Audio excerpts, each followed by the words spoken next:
Okay.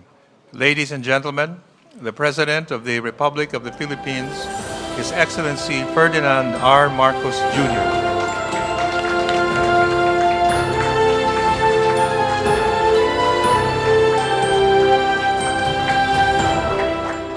Thank you. And at least I can say good evening and not good morning anymore. Please, sit down. I'd like to greet the cabinet members that are here, the members of the business delegation, members of the media, ladies and gentlemen, good evening.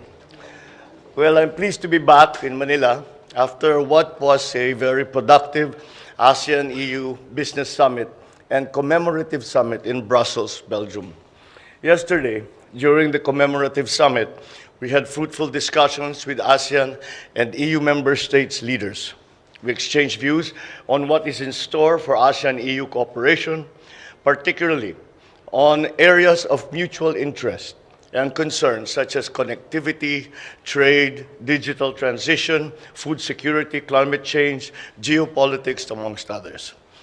I was honored to deliver one of the opening remarks during the commemorative summit, in which I was proud to note the recent milestones in ASEAN-EU relations under the Philippines coordinatorship, the adoption of the ASEAN-EU Plan of Action for 2023 to 2027, and the successful conclusion of the first ever summit between ASEAN and EU leaders. And this is a very significant development that the EU has turned very, very distinctly towards the Asia-Pacific region when it comes to the driving force behind the new global economy. And this is not really surprising, considering that in terms of geopolitical aggruppations, the EU and the ASEAN are two of the most active, best organized, and cohesive organizations in the world. And to put them together is a very important partnership because it is servicing over billions and billions of people, both in Europe and in the Asia Pacific. I also welcome the adoption of the Joint Leaders Statement at the ASEAN-EU Commemorative Summit, which is the product of intensive discussions between ASEAN and EU member states. At the 10th ASEAN-EU Business Summit, I shared the Philippines' perspective on deepening ASEAN-EU trade through efforts in sustainable development, which is the theme of the Business Summit spearheaded by the ASEAN-EU Business Council. The ASEAN-EU Business Council has a pivotal role to play in advancing ASEAN's regional economic integration and post-pandemic economic recovery efforts through its various initiatives and valuable recommendations, which have been very useful in terms of prioritizing areas and initiatives for ASEAN's regional economic integration. I also met with several business leaders from different European companies through the week, all of them committed to be part of our development and our economic growth, particularly in renewable energy, infrastructure, food security, climate change initiatives. With European technology and innovation, with Filipino talent and ingenuity and industry, we will be working on addressing some of our key economic challenges. I am happy to be able to announce that I have met with various leading ship owners all over Europe, and we were able to get their commitment to help our country hurdle some of the challenges in our seafarers' EMSA accreditation through the creation of an advisory council composed of our concerned government agencies, international and local ship owners, and other stakeholders. Beyond that, I was able to meet with the EU Commission President, President Ursula von der Leyen, who is actually in charge of it is the Commission, it's not the EU.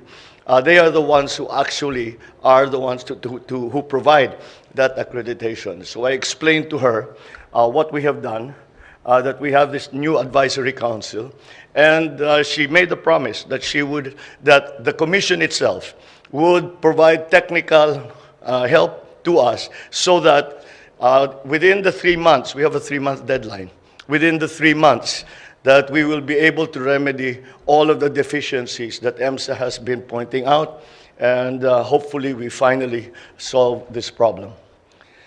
I'm also looking forward to share more good news in the next few months that reaffirms the optimism with which how international investors view the Philippines today.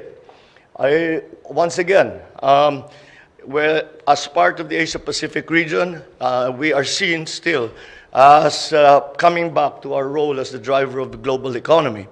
And the Philippines is very much part of that. And we are considered as an investment by the Europeans. This is what they told me, that we are considered by the Europeans as number 2 in terms of investor attractiveness next to Vietnam. So we are doing all right, but of course there's room to grow. Our delegation also organized a business roundtable that served as an important catalyst for the renewed relations of the Philippines and the EU business communities. I was joined by the economic managers and other cabinet members where I announced our recent game-changing laws that aim to transform our business environment significantly in favor of investors and support for inward foreign direct investments. I'm also pleased to announce that European business confidence in the Philippines is high, as evidenced by the expansion plans of European companies that we met in the sectors of fast-moving consumer goods, in shipbuilding, renewable energy, and green metals. An estimated investment pledge of around 9.8 billion pesos has been received. I was also able to call on the King of Belgium, who fondly recalls his visit to the Philippines many years ago, and I invited His Majesty to visit the Philippines again. I also held bilateral meetings with my counterparts from the European Council, the European Commission, Estonia, Sweden, Czech Republic, the Netherlands, and Spain, with whom I identified many possible areas of further development and future partnerships. We will follow these up until they come to fruition. Finally, my trip would not be complete without meeting, of course, our fellow Filipinos who are living in Belgium. However, it was not just limited to Belgium, as many came as far as Italy, Poland, Germany, and Belgium to be with us at the gathering. It was a very fulfilling event, as I was able to personally thank them for their support. I was also able to hear their concerns and update them on the priorities of this administration. As a final note, I am delighted that my first visit to Europe, in Brussels in particular, which has the seals of the European Commission, the Council of the European Union, and the European Council, is a successful one.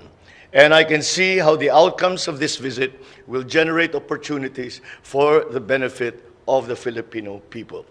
Ang naging downside lang ay nakakahiya yung presidente niyo dahil nung nagsasalita ako, papiyak-piyak ako na gano'n. Pero naintindihan naman daw nila. Sabi ko nang sorry na lang dahil yung mga winter ninyo hindi bagay sa Pilipino yan. Kaya ako nagkaganto. But anyway, besides that, I feel that we have laid much groundwork on which fertile groundwork on which we can plant the seeds of these new partnerships that we have spoken about with our friends and our partners in Europe. Maraming salamat po. Magandang gabi po sa inyo lahat. Mabuhay ang Pilipinas.